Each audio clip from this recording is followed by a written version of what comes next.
वसुदेवसुतं देवं कंसचाणूरमर्दनं देवकी परमानन्दं कृष्णं वन्दे जगद्गुरु। गुरुर्ब्रह्मा गुरुर्विष्णु गुरुर्देवो महेश्वर गुरु साक्षात् परब्रह्म तस्मै श्री गुरुवे नमः। नारायणं नमस्कृत्यं नरं चैव नरोत्तमं देवीं सरस्वती व्यासं ततो जयमुदीरये ततो जयमुदीरये।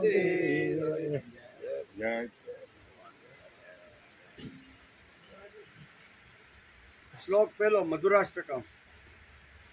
अधरं मधुरं वदनं मधुरं नयनं मधुरं हसितं मधुरं हृदयं मधुरं गमनं मधुरं मधुराधिपतेरखिलं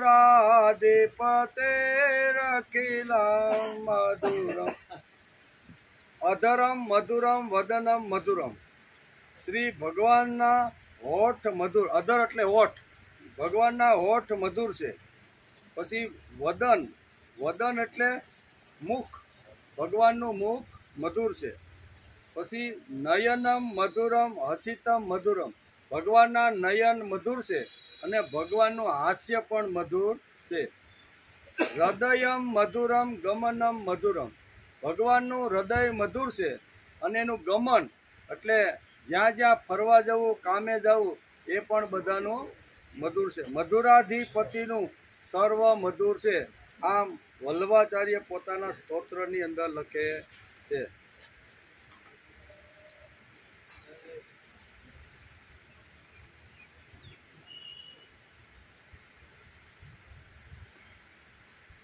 આજે આપણે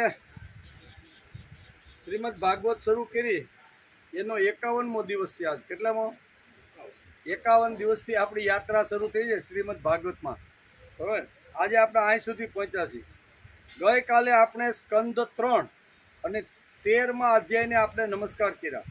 તો એમાં કઈ કઈ વાતો હતી તો સર જરીક નજર ફેરવી લઈએ કે વરાહ અવતારની કથાનો વિચાર અને વિસ્તાર ભાગવતકાર વેદવ્યાસે બહુ સરસ રીતે ગઈકાલે વરાહ અવતારે શા માટે સ્વયંભૂ બ્રહ્માજીના પ્રિય પુત્ર મહારાજ સ્વયંભૂ મનુએ પોતાની પત્ની સતરૂપાને મેળવ્યા પછી શું કર્યું, બરાબર ને? કે આ એની પત્ની ભગવાનના શરીરમાંથી, બ્રહ્માના શરીરમાંથી બે ભાગ પડી ગયા, પછી એને શું કર્યું?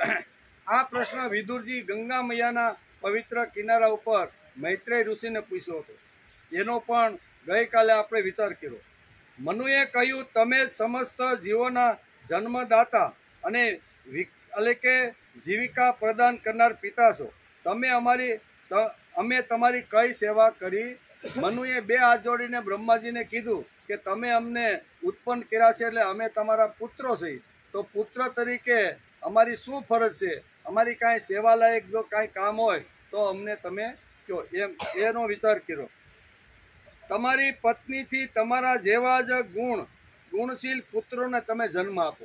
બ્રહ્માજી એને કીધું કે તમે જેવા ગુણવાન છો, ગુણશીલ છો, એવા જ ગુણવાન પુત્રનો તમે જન્મ આપો અને પૃથ્વીનું ધર્મપૂર્વક પાલન કરો અને યજ્ઞો વડે શ્રીહરિની લીલાની આરાધના કરો। આમ બ્રહ્માજીએ સ્વયંભૂ મનુને પોતાના પુત્રને આ રીતે કીધું કે ભગવાનની લીલા ગાતા ફરો અને આવી રીતનું તમારા જેવા ગુણશીલ પુત્ર ઉત્પન્ન થાય એના માટે તમારે અને શત્રુપાએ પ્રયત્ન કરવાનો છે। આમ બ્રહ્માજી કીધું। બ્રહ્માજી વિચારી રહ્યા છે કે પ્રજાની વૃદ્ધિ કેમ થતી નથી? આટલા બધા મરીચી સહિત મેં 10 માનસ પુત્રો કર્યા, સનકાદિક વગેરે 4 આવી રીતના પુત્રોને ઉત્પન્ન કર્યા। આ બધું હોવા છતાં પ્રજાની વૃદ્ધિ થતી કેમ નથી? એટલે એકદમ ચિંતામાં બેઠા છે અને ભગવાનનું સ્મરણ કરે છે, ભગવાન આમાંથી અમને કોઈ રસ્તો તમે બતાવો, સૃષ્ટિનું સર્જન કરવાનું છે, પણ આટલું માનસમાંથી બધા પુત્રોને ઉત્પન્ન કર્યા, છતાંય અહીંયા સમાજની કે આવી રીતની વૃદ્ધિ થતી કેમ નથી? એમ નસકોરામાંથી એ વખતે વિરાટ એટલે નાના બાળક, અંગૂઠા જેવડું નાનું જે બાળક હતું એ બ્રહ્માજીના નસકોરામાંથી ઉત્પન્ન થયું. નસકોરામાંથી વરાહ શિશુ નીકળ્યું, જોતજોતામાં વિશાળ કાયમાં પલટાઈ ગયું. ઋષિઓને લાગ્યું કે ભગવાન વરાહ રૂપે આવ્યા છે, તેથી 34 થી 45 એટલે 12 શ્લોકની અંદર મરીચી સહિત બધા ઋષિઓએ ભગવાનની સ્તુતિ કરી કે ભગવાન તમે આવી રીતના નિર્ગુણ નિરાકાર જે છો એમાં સગુણ સાકાર રૂપ બની અને વરાહ રૂપે તમે આવ્યા છો, તેથી અમારા તમને વારંવાર નમસ્કાર છે. એ પણ આપણે ગઈકાલે 12 શ્લોકની અંદર જે ઋષિઓએ ભગવાનને સ્તુતિ કરી છે એનો પણ ગઈકાલે વિચાર કર્યો. વિદુરજી પ્રલય કાળમાં પૃથ્વી સાગરમાં ગરકાવ થઈ ગઈ હતી. તે પૃથ્વીને વરાહ ભગવાન હિરણાક્ષને મારીને એ જળ સપાટી ઉપર એને રાખી દીધી કે આવી રીતનું જ્યારે પ્રલયકાળ થયો ત્યારે પૃથ્વી પાતાળની અંદર આવી રીતના થઈ ગઈ, ગરકાવ થઈ ગઈ. વરાહ આવ્યા, દાંતની અંદર આખી પૃથ્વીને લીધી અને જળની સપાટી ઉપર રાખી દીધી. એમ અત્યારે વિદુરજીને અત્યારે અહીંયા મૈત્રેય ઋષિ ગંગા નદીના કિનારે જે કંઈ પ્રશ્ન પૂછ્યા હતા એના જવાબમાં આપે છે.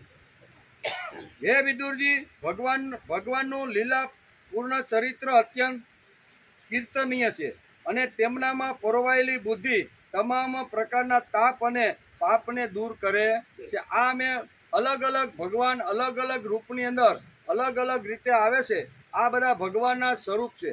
આ ભગવાન વરાહની લીલા મેં તમને સંભળાવી. આવી રીતે અનેક પ્રકારના અવતારો લઈ અને ભગવાન આ પૃથ્વી ઉપર આવે છે, અનેક પ્રકારની લીલાઓ કરે છે અને આ લીલાઓનું જે શ્રવણ કરે છે ને એના પાપ અને તાપ બધા નષ્ટ થઈ જાય છે. એમ અત્યારે વિદુરજીને મૈત્રેય ઋષિ આ રીતે એને સમજાવે છે.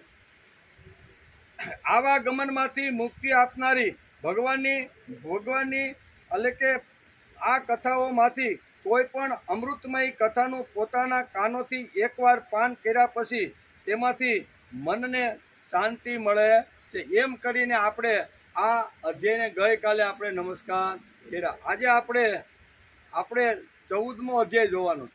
14મા અધ્યાયની અંદર ભગવાને શું વાતો કરી છે અથવા કઈ એનો વિચાર આજે કરવાનો છે. એમાં દિતિનું ગર્ભધારણ, કારણ કે દિતિ છે એ કોની સાથે પરિણાતા? કશ્યપ સાથે. આપણે ગઈકાલે જોયું ને, થોડું યાદ હશે તો આપણે આ ભગવાનની લીલામાં બહુ સમજવાનો પ્રયત્ન, મજા આવશે. તો કશ્યપ હતા એ દિતિને કશ્યપ સાથે પરણાવી દીધી અને એનું આખું જે ગૃહસ્થાશ્રમ કેવો હોય એનું વર્ણન વેદવ્યાસે સરસ આ અધ્યાયની અંદર લખેલું છે. એનો આજે આપણે વિચાર કરવાનો. શ્રી સુખદેવજી વાત. ફરીથી ગંગા નદીના પવિત્ર કિનારા ઉપર પરીક્ષિત રાજા 7 દિવસ પોતાનું આવું ચક્રવર્તી રાજ્ય છોડી અને આવી રીતના સુખદેવજીની સામે બેસી ગયા. શા માટે? તો કે 7 દિવસની અંદર મારે મોક્ષ પ્રાપ્ત કરવો છે અને મોક્ષ પ્રાપ્ત કરવા માટે સુખદેવજી એક એવા મહાપુરુષ છે કે જે મને 7 દિવસની અંદર મુક્તિ અપાવશે. તેથી અન્નશન કોઈ પ્રકારનો ખોરાક લીધા વગર પ્રોઠી વાળી અને અહીંયા સુખદેવજીની સામે ઊભા રહ્યા છે. સુખદેવજી કહે છે, શું કહે છે?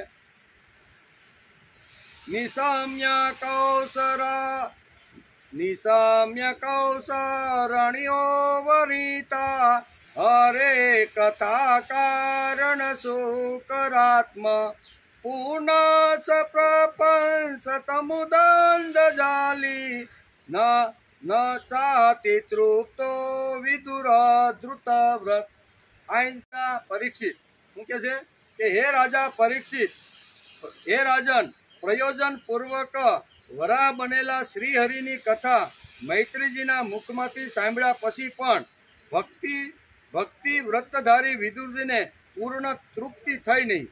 તેથી તેમણે હાથ જોડીને ફરીથી મૈત્રેય ઋષિને આ પ્રમાણે પ્રશ્ન કર્યો. આટલી સરસ મજાની વરાહની કથા મૈત્રેયજીએ અહીંયા વિદુરને સમજાવી, પણ જ્ઞાનની એટલી જિજ્ઞાસા હતી કે હજી એને ઉત્તમ જ્ઞાન, ઉત્તમ કથાઓ અને આવી રીતની ભગવાનની લીલા સાંભળવાનું વારંવાર મન થતું હતું. તેથી સુખદેવજી અત્યારે રાજા પરીક્ષિતને કહે છે કે 2 હાથ જોડીને વિદુર ફરીથી અહીંયા મૈત્રેય ઋષિ સામે આવ્યા છે અને આટલી કથા સાંભળ્યા પછી પણ એને તૃપ્તિ થતી નથી. તેથી બે હાથ જોડી અને વિદુર અત્યારે મૈત્રેયજીને આ રીતે પ્રશ્ન કરે છે. એમ સુખદેવજી રાજા પરીક્ષિતને ગંગા મૈયાના પવિત્ર કિનારા ઉપર આ વાત સમજાવી રહ્યા છે. વિદુરજીએ કહ્યું, શું કીધું? તેનૈવ તુ મુનિ શ્રેષ્ઠ હરિણામ યજ્ઞ મૂર્તિના આદિદૈત્યો હિરણયાક્ષો હત ઇત્યુશુશ્રમ તસ્ય ચોધરત ચોણી સ્વદ્રષ્ટાગ્રેણ લીલયા દૈત્યરાજસ્ય બ્રહ્મણ કસ્માદ્વિતો ન મૃતર. વિદુરજીએ કહ્યું કે હે મુનિ શ્રેષ્ઠ મૈત્રેય ઋષિ, અમે હમણાં જ આપણા મુખેથી એ વાત સાંભળી કે આદિદેવ હિરણાક્ષને યજ્ઞમૂર્તિ ભગવાને જ માર્યો છે. હે બ્રહ્માંડ, જે સમયે ભગવાન લીલાપૂર્વક જ પોતાની દાઢો પર રાખીને પૃથ્વીને જળમાંથી બહાર કાઢી રહ્યા હતા, તે સમયે તેમની સાથે દૈત્યરાજ હિરણાક્ષનું યુદ્ધ કેવી રીતે થયું હતું એ મને સમજાવો. શું કે છે કે જે વખતે દાઢમાં પકડી અને પૃથ્વીને જ્યારે જળ સપાટી પર લાવવા માટે ભગવાન વરાહ જ્યારે પ્રયત્ન કરતા હતા, તો રસ્તાની અંદર હિરણાક્ષ એને રોકે છે, એની સાથે યુદ્ધ થાય છે અને ભગવાન વરાહને મારી અને પૃથ્વીને જળ સપાટી ઉપર લાવ્યા. એ દરમિયાન હિરણાક્ષિપુ સાથે કઈ રીતે યુદ્ધ કર્યું હતું એ તમે મને સમજાવો અને એની કથા હિરણાક્ષનો જન્મ કેવી, આ બધી જ વાતો તમે મને વિસ્તારપૂર્વક સમજાવો. ભગવાનની લીલા સાંભળતા મારા કાન કોઈ દિવસ થાકતા નથી. આ પ્રશ્ન અત્યારે અહીંયા મૈત્રેય ઋષિને કહે છે. ત્યારે શ્રી મૈત્રેયજીએ કહ્યું, શું કીધું? સાધુ વીર ત્વયા પૃષ્ઠ અવતાર કથામ હરે યત્યમ પ્રોષ્યતિ મર્ત્યાનામ મૃત્યુરાસ વિષાતિતમ. હે વિદુરજી, તમારો પ્રશ્ન ઘણો સુંદર છે. તમે જે પ્રશ્ન કર્યો એ ઘણો સુંદર છે, કારણ કે તમે શ્રીહરિની અવતાર કથા વિશે મને જે પૂછી રહ્યા છો કે જે કથા મનુષ્યના મૃત્યુ પાસને કાપી નાખનારી છે. મૃત્યુને પાસ બંધનમાં જો જીવ પડ્યો હોય તો એ જીવને આ કથા એવી છે કે મૃત્યુ પાસમાંથી છોડાવી અને સ્વર્ગ સુધી લઈ જાય, એવી રીતે આ ભગવાનની કથા છે, એમ મૈત્રેય ઋષિ કહે છે. જુઓ, ઉતાનપાદનો પુત્ર ધ્રુવ હવે આખી કથાની શરૂઆત કરે છે કે ઉતાનપાદ પુત્ર એટલે કે રાજા ઉતાનપાદનો પુત્ર ધ્રુવ બાળપણમાં શ્રી નારદજીએ સંભળાવેલી શ્રીહરિની કથાનો પ્રભાવે જ મૃત્યુ માથે પગ મૂકીને ભગવાનના પરમ પદ સુધી આ ધ્રુવ આરૂઢ થઈ ગયો. બરાબર. બ્રહ્મા આવી રીતના પોતાના પિતા, આખી કથા આપને ખબર છે, એને બે પત્ની હતી. કોને? ઉતાનપાદ રાજાને બે પત્ની. કોઈ પણ રાજા હોય ને, વાર્તાની અંદર શું આવે? એક માનીતી અને એક કોઈ પણ વાર્તા આપણે જૂના કાળમાં વાંચતા સાંભળતા અથવા અત્યારે રાજાને બે પત્ની તો હોય, એક માનીતી હોય ને બીજી અણમા. આમ ઉતાનપાદને બે પત્નીઓ હતી, એક માનીતી અને બીજી અણમાનીતી. હવે જે અણમાનીતી હતી એના પેટે અહીંયા ધ્રુવનો જન્મ થાય. એક દિવસ અહીંયા ઉતાનપાદનો જે માનીતી રાણીનો જે દીકરો છે ને, એ રાજાના ખોળાની અંદર બેઠો હતો. ધ્રુવને પણ થયું કે આ મારા બાપા છે, મને પણ બાપાનો ખોળો મળવો જોઈએ. તેથી દોડતો આવી તો પોતાના પિતાના ખોળામાં બેસવા જાય છે. એ વખતે માનીતી રાણી કહે છે કે આ ખોળા ઉપર બેસવાનો તારો અધિકાર નથી. તારા આ ખોળામાં જો બેસવાનું હોય ને તો તારે મારા પેટે અવતાર લેવો પડે, તો તને આ સ્થાન મળે. ધ્રુવ વિચાર કરવા લાગ્યો કે આ ખુરશી તો 5-25 વર્ષની છે. કેટલી? રાજાની ખુરશી ક્યાં સુધી કે બાળક યુવરાજ થાય પછી રાજા એમાંથી નિવૃત્ત થઈને એનો દીકરો એની ખુરશી. તો આ તો 5-25 વર્ષની ખુરશી છે. હું એવી ખુરશી ઉપર બેસીશ કે જ્યાંથી કોઈ દી મને ઉઠ એમ કોઈ દી કે નહીં. આમ કરી અને ધ્રુવ તપસ્યા કરવા માટે જંગલની અંદર ગયા. ઘોર તપસ્યા કરે છે. નારદજી એને મળે છે અને નારદજીએ જે ભગવાન કૃષ્ણની લીલાનો જે વાતો એને સમજાવી એના દ્વારા એ પરમ પદને પામી ગયો છે એમ અહીં વેદવ્યાસ અહીંયા ભાગવતની અંદર લખે છે અને અહીંયા ઉતાનપાદનું ચરિત્ર સમજાવી, કારણ કે વેદવ્યાસને અંતિમ માણસ સુધી સંસ્કાર અને શિક્ષણ લઈ જવાના હતા અને અંતિમ માણસ સુધી જે ઓછું ભણેલા છે, ઓછું જે વાંચતા આવડે છે અથવા અંગૂઠા જાપ છે એવા લોકો પાસે જો દેવી અને તત્વજ્ઞાનના વિચારો જો મોટા અર્થમાં કહેવું તો એના માથા ઉપરથી જાશે, તેથી એને વાર્તાના રૂપની અંદર આ બધા વિચારો એને કહેવા જોઈએ. તેથી ભાગવતે આ ઘણા બધા અધ્યાયની અંદર ઘણી બધી વાર્તાના રૂપની અંદર આ ચરિત્રો સમજાવી અને નાનામાં નાનો માણસ, અભણમાં અભણ માણસ જે ઓછું ભણ્યો છે તે એ પણ આધ્યાત્મિક બની અને પ્રભુ સુધી પહોંચી શકે એટલા માટે ઘણી બધી વાર્તાઓ વેદવ્યાસે ભાગવતની અંદર લખી છે. ઘણી વાર્તાઓ કાલ્પનિક હશે, ઘણી વાતો ઐતિહાસિક હશે અને ઘણી વાર્તાઓ સત્ય પણ હશે. આ ત્રણમાંથી ઘણી બધી પ્રકારની વાર્તાઓ વેદવ્યાસે ભાગવતની અંદર ઠાંસીને ભર્યું છે. આપણે જેમ જેમ ભાગવતનો અભ્યાસ કરતા જાય છે એમ આ નાની નાની વાર્તાઓ આપણે સમજાવવાનો વેદવ્યાસે પ્રયત્ન કર્યો છે.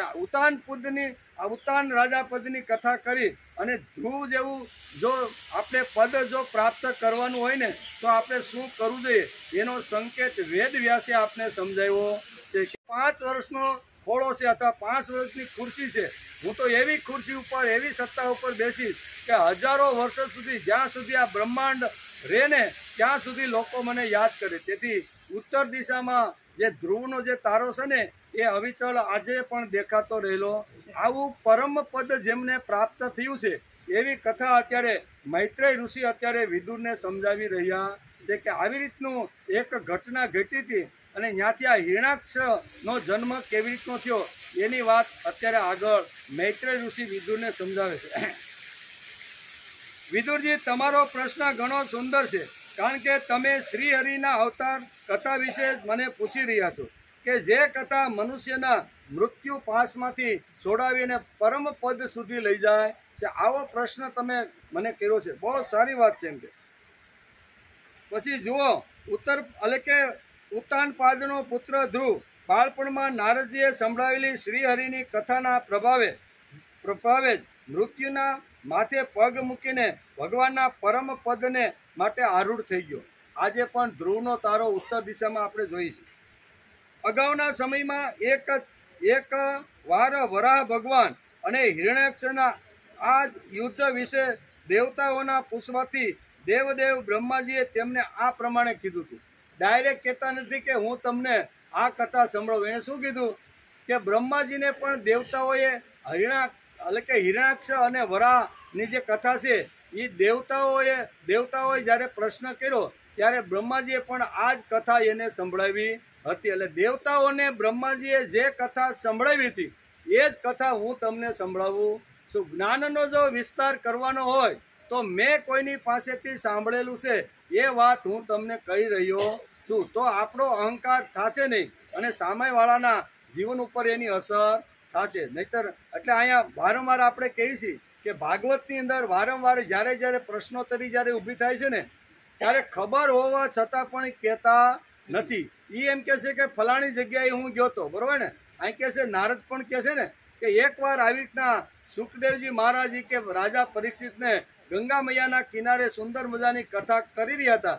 એ વખતે યોગાનું યોગ હું ગયો, 7 દિવસ સુધી કથા મેં સાંભળી અને એ કથા હું તમને સંભળાવું છું. નહીં તો નારદ કાંઈ કેપેબલ નહોતા.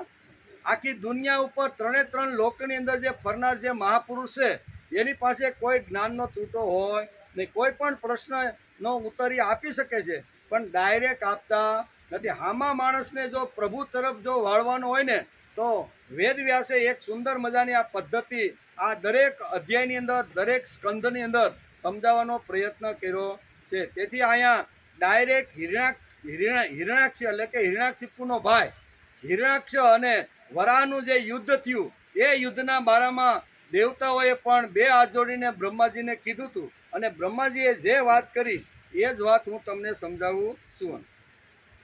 હે વિદુરજી, એકવાર દક્ષ કન્યા દિતિએ પુત્ર પ્રાપ્તિની ઈચ્છાથી કામાતુર થઈને સંધ્યા કાળે પોતાના પતિ મરીચી સૂત કશ્યપજીને પ્રાર્થના કરી. કશ્યપ અને દિતિ આ બેનું દાંપત્ય જીવન છે, બરોબર ને? તો આ બંનેનો કથા સમજાવતા વેદવ્યાસ લખે છે અને મૈત્રેય ઋષિ અત્યારે અહીંયા વિદુરે પ્રશ્ન જે પૂછ્યો હતો એના જવાબમાં આ કથા આગળ ચલાવે છે. તે સમયે કશ્યપજી ખીરની આહુતિઓ વડે અગ્નિજીન ભગવાન યજ્ઞપતિને આરાધના કરીને સૂર્યાસ્ત વેળા થયેલી સમજીને અગ્નિશાળામાં ધ્યાનસ્થ થઈને બેઠા હતા.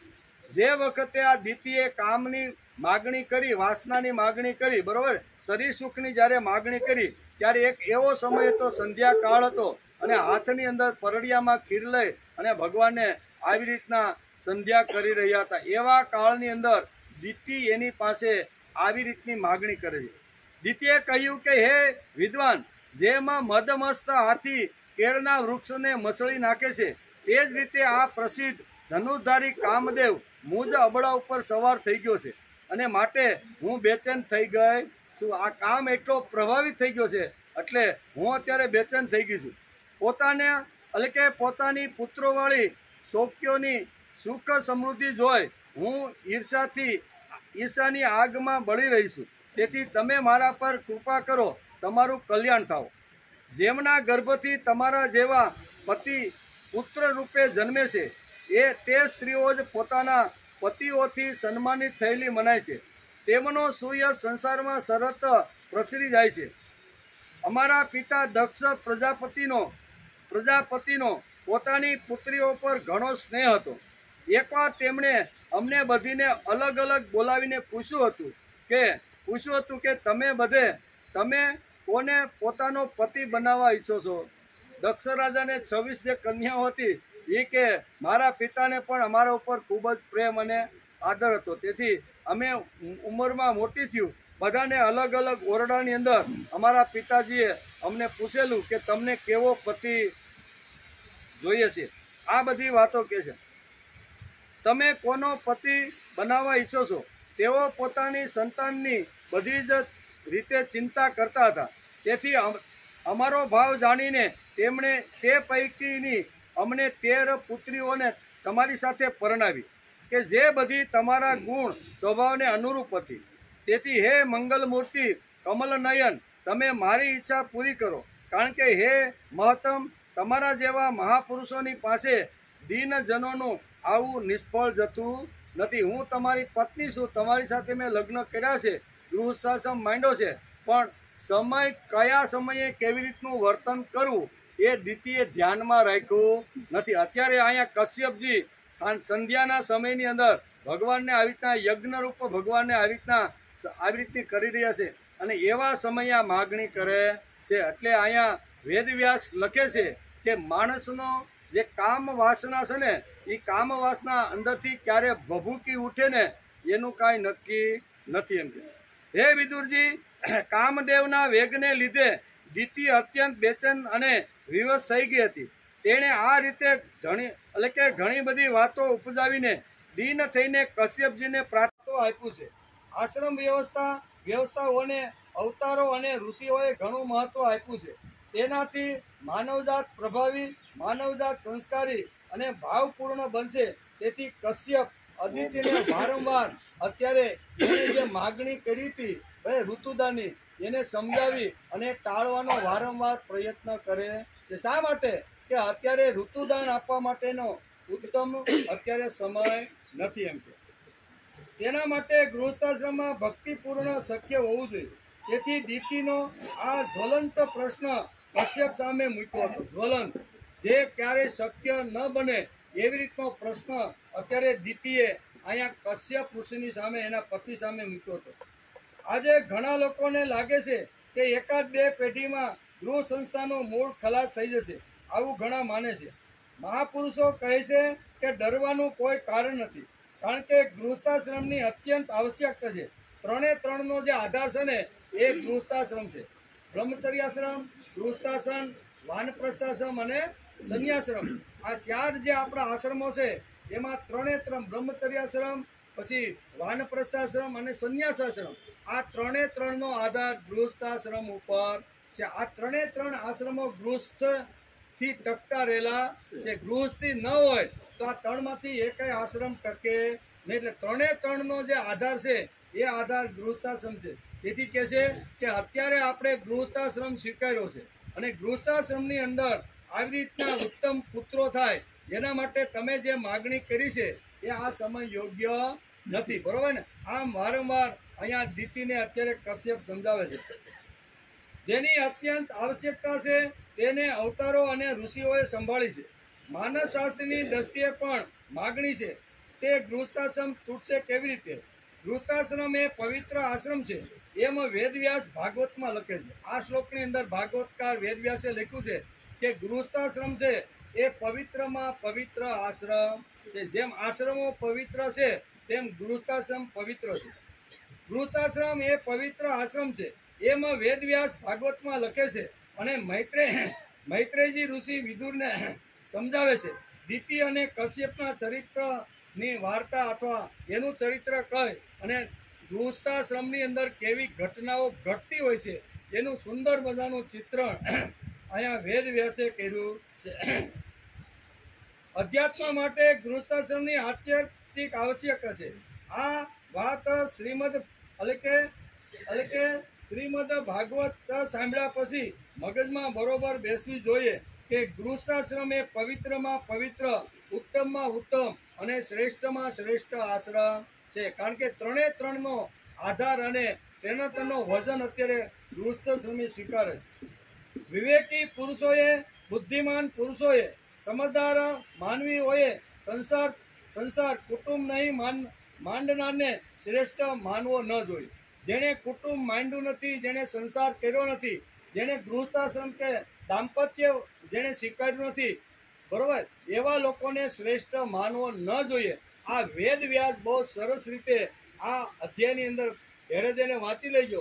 3 શ્લોકની અંદર આમ કહે છે કે ગૃહસ્થાશ્રમ શ્રેષ્ઠ શા માટે છે. ગૃહસ્થાશ્રમ જેણે માંડ્યો ન હોય, બરોબર, એવા લોકોને ભારતીય સંસ્કૃતિએ શ્રેષ્ઠ માન્યા નથી. જેણે સંસાર છોડ્યો, કુટુંબ છોડ્યું, ઘર આશ્રમ છે. ત્રણે ત્રણ આશ્રમનો આધાર ગૃહસ્થાશ્રમ ઉપર છે અને ગૃહસ્થાશ્રમ જેણે માંડ્યો નથી એવા લોકોને તમારે શ્રેષ્ઠ માનવા ન જોઈએ. આ સિદ્ધાંતો બહુ સરસ રીતે ભાગવતકારે બહુ સરસ રીતે શ્લોકની અંદર સમજાવવાનો પ્રયત્ન કર્યો છે. વેદવ્યાસના શ્રીમદ ભાગવતની અંદર આ બધી વાતો લખી છે. ગૃહસ્થાશ્રમ સ્વીકારવો જોઈએ તેના પર પહેલો પ્રહાર આવી રીતના ભ્રાંતવાદીઓએ કર્યો છે. તેઓ ગૃહસ્થાશ્રમને અસ્વીકાર્ય ઠરાવતા નથી, પરંતુ તેમને ગૌણ ગણે છે કે ગૃહસ્થાશ્રમ એટલે ગૌણ, એ કોઈથી ભગવાન સુધી પહોંચી શકે નહીં, એને ભગવાનને કોઈથી મેળવે. આવા ઘણા બધા લોકો સમાજમાં છે કે ગૃહસ્થી એટલે બગડી ગયેલો, ગૃહસ્થી એટલે સંસારી થઈ ગયો, ગૃહસ્થી એટલે ભોગી થઈ ગયો અને પત્ની અને બાળકોની અંદર રચો પૈસો છે તે કોઈથી આધ્યાત્મિક ક્ષેત્રમાં જઈ શકે ને. આવા ઘણા લોકો ગૃહસ્થાશ્રમ ઉપર પ્રહારો કરે છે. ત્યારે આ ભાગવતકાર વેદવ્યાસ આના જવાબ આપતા કહે છે કે ગૃહસ્થાશ્રમ આશ્રમ એ શ્રેષ્ઠમાં શ્રેષ્ઠ આશ્રમ છે. એના દ્વારા માણસ ભગવાન સુધી પહોંચી શકે છે. તેઓ ગૃહસ્થાશ્રમને અસ્વીકાર્ય ઠરાવતા નથી, પરંતુ તેમને ગૌણ ઠરાવે છે. ગૃહસ્થાશ્રમ એ સામાન્ય છે એમ તેઓ લોકો માને છે, પણ વેદવ્યાસ આ વિચારને તોડી નાખે છે કે આવા વિચારો સમાજમાં જે ઝેર ફેલાવે છે ને એવા વિચારોને વેદવ્યાસે તોડી નાખ્યું છે. એ કે શ્રેષ્ઠમાં શ્રેષ્ઠ, પવિત્રમાં પવિત્ર અને આશ્રમોમાં કોઈ ઉત્તમમાં ઉત્તમ આશ્રમ હોય તો એ ગૃહસ્થાશ્રમ છે. વારંવાર વેદવ્યાસ કહે છે. બીજો પ્રહાર સમાજવાદી વિચારોનો છે. તેઓ સમજે છે કે ગૃહસ્થાશ્રમ કુટુંબ સમાજ ઉન્નતિના અવરોધ ઊભો કરે છે. આવું સમાજવાદીઓ કહે છે. ત્રીજી વાત, સામાજિક પરિવર્તન પણ ગૃહસ્થાશ્રમના પાયા હચમચાવે છે. આ ત્રણેયને ભાગવતકાર વેદવ્યાસ અધ્યાય 14 અને સ્કંદ 3 ની અંદર આ ત્રણે ત્રણ લોકોને આ 2 શ્લોકની અંદર વેદવ્યાસે જવાબ આપી દીધો છે. ગૃહસ્થાશ્રમને નિંદ્ય ગણવા વાળાને ગૃહસ્થાશ્રમ બધા આશ્રમ કરતા હલકો છે અથવા ભોગની અંદર ડૂબી અને ભગવાન સુધી અધ્યાત્મ કરી શકતો નથી, આવી જે વાતો કરનાર જે લોકો છે એને વેદવ્યાસે સ્કંદ 3 અને સ્કંદ 3 ની અંદર આ જવાબ સારી રીતે એને આપ્યો છે. આવી રીતે એને જવાબ આપ્યો છે. સંસાર એટલે કે આવી રીતે સંસારમાં રહેલા લોકોનો ભગવાન ઉપર અને ભગવાનના કાર્ય ઉપર પ્રેમ ઊભો થાય તો વિષય લંપટતા ઓછી થઈ જાય છે, એમ વ્યાસ લખે છે. કદાચ સંસાર લઈને બેઠો છે, પણ ધીમે ધીમે સંસારમાંથી વિરક્ત થતો થતો જ્યારે 51 કે 58 વર્ષ સુધી એનો થાય ત્યારે સંપૂર્ણ એની જે વિરક્તિ કુટુંબ ઉપર હતી એ જ વિરક્તિ ભગવાન ઉપર રાખી શકે છે.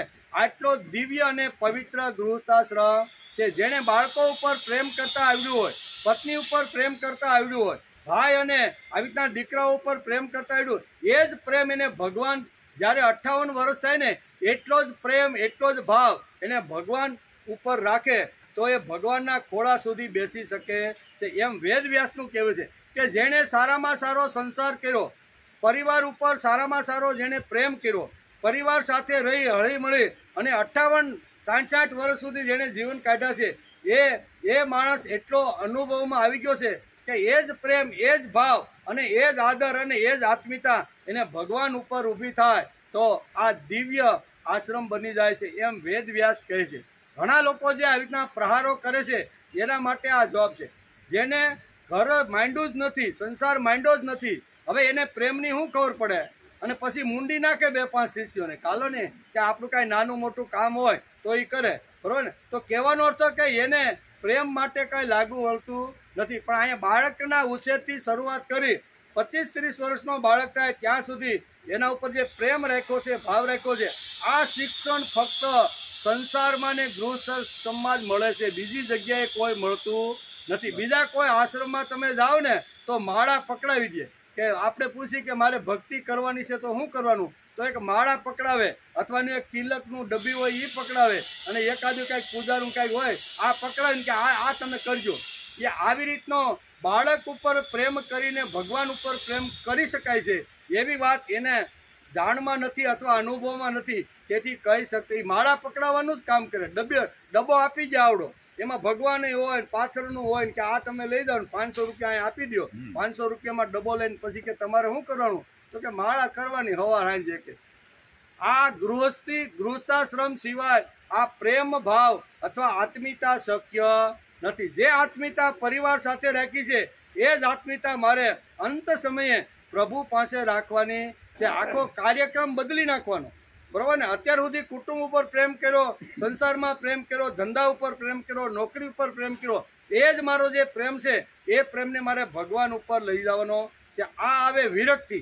આ પરિવાર માંડ્યા સિવાય, ઘર માંડ્યા સિવાય, ગૃહસ્થાશ્રમ માંડ્યા સિવાય આ વાત જીવનમાં આવતી નથી, એમ વેદ વ્યાસ કહે છે. તેથી વેદ વ્યાસે આ 3 આશ્રમની અંદર મોટામાં મોટો જો કંઈ આશ્રમ હોય તો એ ગૃહસ્થાશ્રમ માંડ્યો છે. એમાં લખે છે આવી રીતે સંસારમાં રહેલા લોકોનો ભગવાન ઉપર અને ભગવાનના કાર્ય ઉપર પ્રેમ ઊભો થાય તો વિષય લંપટતા ઓછી થઈ જાય. અત્યાર સુધી ભલે વિષય લંપટતા 51 વર્ષ સુધી રાખી, જરૂર પણ હતી, ન રાખી તો સંસાર આપણો ચાલે નહીં, બાળકો મોટા થાય નહીં, બાળકોને અભ્યાસ કરાવી શકીએ નહીં, બાળકોને ધંધા ઉપર લગાડી શકીએ. ના, હવે એ તો એની લડી રહે અથવા એની રે તો એ શક્ય નથી એમ, બરોબર? તો એ જરૂરી હતું એમ. સંસારની અંદર આ બધી વાતોની જરૂર હતી. તેથી વેદ વ્યાસ લખે છે કે નફરત ઊભી કરીને વિષય લંપટતા ઓછી થતી. સંસાર ઉપર તમે નફરત કરો, પત્ની ઉપર નફરત કરો, બાળકો ઉપર નફરત કરો અને લંગોટી પહેરીને ગંગા નદીના કિનારે ઝૂંપડી બાંધીને રહે છે તો એ નફરતથી કાંઈ ભગવાન ઉપર પ્રેમ ઊભો થતો નથી. નફરતથી કોઈ સમાજની અંદર આધ્યાત્મિક કામ થઈ શકતું નથી. નફરત ઊભી કરીને વિષય લંપટતા ઓછી થતી નથી. અહીંયા કદાચ વિષયને લાત મારી અને ગંગા નદીના કિનારે ઝૂંપડી બાંધીને રહેવા માંડ્યો છે તો ત્યાં વિષય તો એના મગજમાં ગુમે જ છે. એ રામકી સાથે પરણી જાય કે ભાઈ કામ કરવાવાળી એક તો જોઈ, એટલે કે આ છે ને એક તમારા જેવી સંન્યાસી ગંગા નદીના કિનારે આટા મારે છે એની હારે તમે લગ્ન કરી લો, ત્યાં પણ સંસાર એનો શરૂ થઈ જાય છે. એટલે વિષય લંપટતા જે છે એ માણસના મગજમાંથી જવી જોઈએ. શરીર બદલાવાથી, સ્થળ બદલવાથી વિષય લંપટતા જતી નથી. સ્થળ બદલો તો થોડી વહી જાય, સ્થળ બદલવાથી જતી. મનની અંદર જે આ કચરો છે, અજ્ઞાન છે, એ બધું જો કાઢવાનું હોય ને તો મનની અંદર ભગવાનને બેસાડી દો. મનની અંદર ભગવાનની લીલાઓને ઠાસીને ભરી દો. ભગવાને આ પૃથ્વી ઉપર આવીને જેટલી લીલાઓ કરી છે એ બધાને યાદ કરતા રહો ને તો અંદર રહેલી જે લંપટતા છે, અત્યારે ભોગ લોલુપતા છે, આ ભોગ લોલુપતા અને આવી રીતની જે વાતો છે એ જો કાઢવી હોય તો ભગવાનની લીલા વગર શક્ય નથી. તેથી શ્રવણ કોનું કરવાનું? તો કે ભગવાનની લીલાઓનું શ્રવણ કરવાનું. તેથી વિદુરજીનો પ્રશ્ન હતો કે આવી રીતનો હિરણાક્ષને માર્યા પછી જે ભગવાનની લીલાનું વર્ણન તમે કર્યું એ સાંભળ્યા પછી મારા કાન હજી તૃપ્ત થતા નથી. તેથી મને હજી એવું સમજાવો કે આવી રીતનો હિરણાક્ષ અને વરાહનું જે યુદ્ધ થયું અને વરાહને એટલે કે હિરણાક્ષને અહીંયા સમુદ્રમાં આવીને રહેવાનું શા માટે થયું એ તમે મને વિસ્તારથી. આ પણ ભગવાનની એક લીલા છે. આ ભગવાનનો આ એક છે એ ભગવાનની લીલા તમે મને સમજાવો. આમ જ્યારે વિદુરજીએ પ્રશ્ન પૂછ્યો ત્યારે મૈત્રેય ઋષિ બ્રહ્માજીએ દેવતાઓને જે વાત કરી હતી એ જ વાતને આગળનો વિસ્તાર કરી અને અહીં સુધી સમજાવવાનો પ્રયત્ન કરે છે. પાણીનો ટાઈમ થઈ ગયો. પ્રશ્નથી શરૂઆત થઈ અને એમાં અત્યારે આપણે અહીંયા સુધી પહોંચ્યા છે. એમાં આખો જે સંસારની વાત જે છે એ દિતિ અને કશ્યપ આ બંને દાંપત્ય જીવન ગૃહસ્થાશ્રમ કેવું હતું અને ગૃહસ્થાશ્રમમાં ક્યારેક કેવી રીતની અગવડ ઊભી થાય છે અને એ અગવડોમાંથી સમજાવવા છતાં પણ જો ન થતું હોય તો એના કેવા પરિણામો આવે છે, કેવા રાક્ષસો ઉત્પન્ન થાય છે, એની કથા અત્યારે વેદ વ્યાસે બહુ સરસ રીતે સમજાવવાનો પ્રયત્ન કર્યો છે. આ સંસારી માટે આ અધ્યાય ખૂબ જ અગત્યનો છે. જેમણે સંસાર કરવાનો છે, જેને વ્યવહાર ચલાવવાનો છે, જેને આવી રીતનો ઉત્તમમાં ઉત્તમ આવી રીતનું દાંપત્ય જીવન જીવી અને શ્રેષ્ઠ બનવાનું છે એના માટે આ અધ્યાયની અંદર વેદ વ્યાસે ખૂબ જ સરસ સમજાવવાનો પ્રયત્ન કર્યો છે. અને ચરિત્ર કોનું લીધું છે, વાર્તા કોની લીધી છે તો કે દિતિ અને કશ્યપ. દિતિ અને કશ્યપના ચરિત્ર દ્વારા આપણે આ બધો સાંસારિક વ્યવહાર કેવી રીતનો કરવાનો, દાંપત્ય જીવન એકમાંથી બે થયા પછી કેવી રીતનું જીવન જીવવાનું, આ બધી જ વાતો વેદ વ્યાસે બહુ સરસ રીતે લખેલી છે. એનો આપણે વિચાર કરતા રહ્યા છીએ. સંસાર કરવાથી અધપતન થાય છે એવું આપણા શાસ્ત્રોએ કીધું જ નથી. શ્રીમદ ભાગવત લ્યો, ગીતા લ્યો, ઉપનિષદો લ્યો, મહાભારત આપણે વાંચ્યું, રામાયણ પણ વાંચ્યું, બરોબર ને? તો એની અંદર કોઈ જગ્યાએ એવું લખ્યું નથી કે સંસાર કરવાથી માણસ બગડી ગયો અને સંસાર કર્યો એટલે એ અધપતનના ખાડામાં નરકમાં ગયો અને રો ત્યાં મર્યો, એવું કોઈ જગ્યાએ લખ્યું નથી. હંમેશા સાંસારિક જ માણસો આવી રીતનું શ્રેષ્ઠમાં શ્રેષ્ઠ જો આધ્યાત્મિક જો કામ કરવાનું હોય તો એ સંસારમાં રહીને જ થાય છે. કારણ કે સંસારમાં રહી અને પેલો તો ત્યાગ આખી સૃષ્ટિની બેન દીકરીનો કરવો પડે.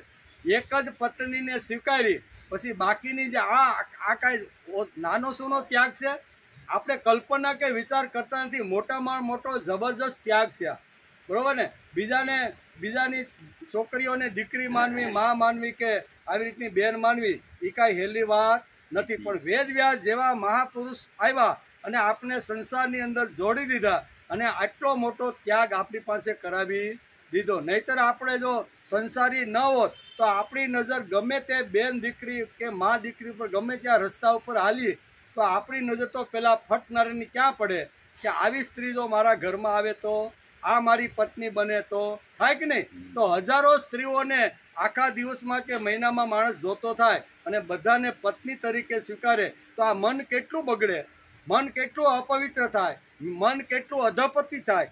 આ મનને અધપતિતમાંથી બચાવવા માટે વેદ વ્યાસ જેવા મહાપુરુષ આવ્યા છે અને એણે કીધું છે કે દરેક જેણે આધ્યાત્મિક ક્ષેત્રમાં આગળ જવાનું છે, જેણે ભગવાન સુધી પહોંચવાનું છે ને, એ બધાએ સંસારનો સ્વીકાર કરવો જોઈએ, ગૃહસ્થાશ્રમનો સ્વીકાર કરવો જોઈએ. અને ગૃહસ્થાશ્રમ જેણે સ્વીકાર્યો નથી ને એ અધમ માણસ છે અને એવાને કોઈ દી શ્રેષ્ઠ માનવો જોઈએ ને. આ બહુ સ્પષ્ટ ભાષાની અંદર વેદ વ્યાસ ભાગવતની અંદર લખે છે.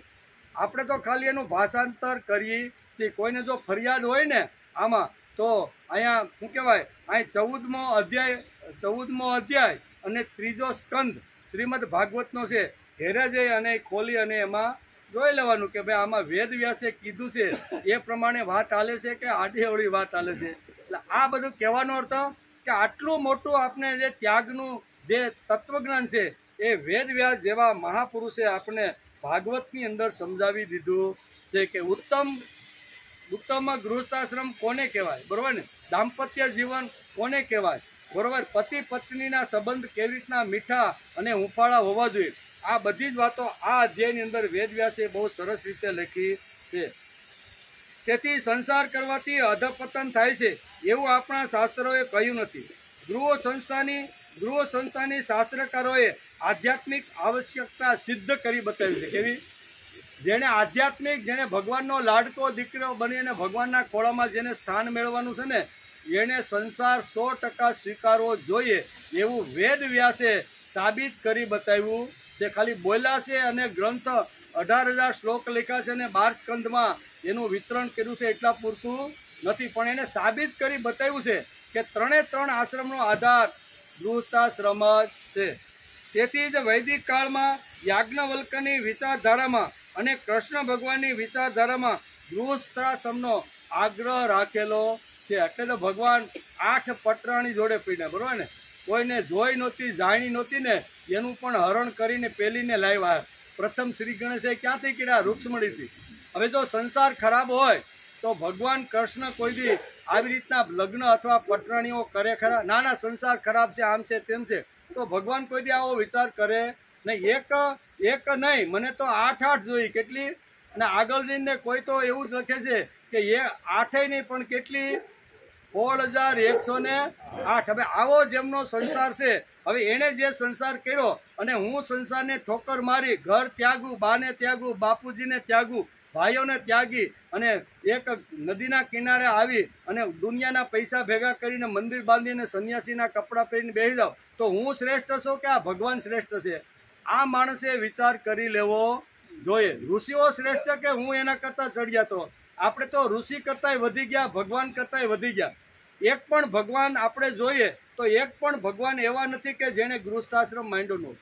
એક પણ ઋષિનો તમે અભ્યાસ કરો, આપણે અભ્યાસ કરીને, તો એક પણ ઋષિ એવા નથી કે જેણે સંસાર કર્યો ન હોય. બધા સંસારી હતા અને સંસારમાં રહીને શ્રેષ્ઠ થઈ શકાય છે. એ અહીંયા વેદ વ્યાસે ભાગવતની અંદર સાબિત કરી બતાવ્યું છે. તેથી કહે છે કે તેથી જ વૈદિક કાળમાં યાજ્ઞવલ્ક્યની વિચારધારામાં અને કૃષ્ણ ભગવાનની વિચારધારામાં ગૃહસ્થાશ્રમનો આગ્રહ છે. એનું કારણ ગૃહસ્થાશ્રમમાં આધ્યાત્મિક આવશ્યકતા છે. આ મૈત્રેય ઋષિ અત્યારે વિદુરજીને જે કાંઈ પ્રશ્ન પૂછ્યો હતો કે આવા કપરા કાળની અંદર જ્યારે એક સ્ત્રી પોતાના પતિ પાસે સમયે કંઈ ઋતુદાનની જો માગણી કરે તો એના પેટે કેવી રીતનું સંતાન થાય છે, એ અત્યારે હિરણાક્ષના ચરિત્ર દ્વારા આગળ આપને લઈ જવા માગે છે. પ્રશ્ન હતો ને કે હિરણાક્ષનો જન્મ કેવો થયો અને સમુદ્રની અંદર વાસ કેવો થયો અને વરા સાથે લડાઈ કરતા એ શા માટે મરાઈ ગયો? આ પ્રશ્ન વિદુરજીનો હતો અને એ પ્રશ્નના જવાબની અંદર મૈત્રેય ઋષિ અત્યારે આ પ્રમાણે સમજાવી રહ્યા. 4થા આશ્રમનો સ્વીકાર કરો. યદહ રેવ ત્વિત જેત તદહ રેવ વ્રજતેત. એટલે કે 4થા આશ્રમમાં વિરક્ત આવે પછી સંન્યાસ લો, ત્યાં સુધી સંન્યાસ લેવો જોઈએ. 3 આશ્રમ પૂરા કરો અને પછી સંસારમાંથી જો વિરક્તિ લાગે તો 75 વર્ષ પછી માણસે સંન્યાસ લેવો જોઈએ. એટલે કે સામાન્ય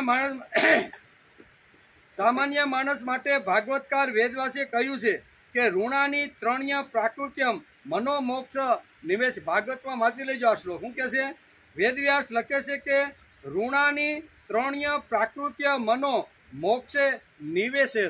શું કે છે કે 3 આશ્રમો જે પૂર્ણ કરી અને 4થા આશ્રમમાં પછી જે પ્રવેશ કરે છે એને જ મોક્ષનો અધિકાર છે. બીજા કોઈ મોક્ષ પામી શકતા નથી એમ કે છે. ત્રિઋણમાંથી મુક્ત થયા પછી મનને મોક્ષ માટે પ્રવૃત્ત કરો એમ વેદવ્યાસ લખે છે. તેમાં ગૃહસ્થાશ્રમ સ્વીકારવાનો આગ્રહ રાખ્યો છે. શા માટે ગૃહસ્થાશ્રમનો આગ્રહ રાખ્યો છે? એનું કારણ પતિ પત્ની બંનેને વિકસિત થવાનું છે. ગૃહસ્થાશ્રમમાં પતિ પત્ની બેય વિકસિત થવાનું છે. આધ્યાત્મિક એટલે વિકસિત થવું. આધ્યાત્મિકતા એટલે જીવનની અંદર ભરેલા મસાલાનું જ્ઞાન કરી લેવું. સ્ત્રી પુરુષ બંને વિકસિત થવા જોઈએ, બંનેને વિકાસ થવાનો અધિકાર છે એમ વેદવ્યાસ લખે છે. પતિ અને પત્ની બંને સમાન છે, તેમાં એક પ્રમુખ અને બીજો ગૌણ એવું કોઈ શાસ્ત્રમાં લખ્યું નથી. પતિ મારા કરતાં થોડોક મોટો હોવો જોઈએ. એટલે આપણે ઘણા ઊંચાઈની વાત કરે કે ભાઈની ઊંચાઈ કેટલી છે, તો કે ઈ નો હાલે, બે સરખા. ઈ ઊંચાઈની વાત અહીં કરતા નથી. અહીં કહે છે કે આધ્યાત્મિક એટલે વિકસિત થવું. પતિ અને પત્ની બંને સમાન છે, તેમાં એક પ્રમુખ અને એક ગૌણ એવું નથી. વેદાંત અથવા વૈદિક તત્વજ્ઞાનને સ્ત્રી પુરુષ બંનેને સમાન ગણ્યા છે. અમે પત્નીને અર્ધાંગી ગણીએ, અમારું અર્ધું અંગ છે. તેથી ભગવાન અહીંયા શિવજીએ અર્ધ નારી નટેશ્વરનું રૂપ ધારણ કર્યું, બરોબર.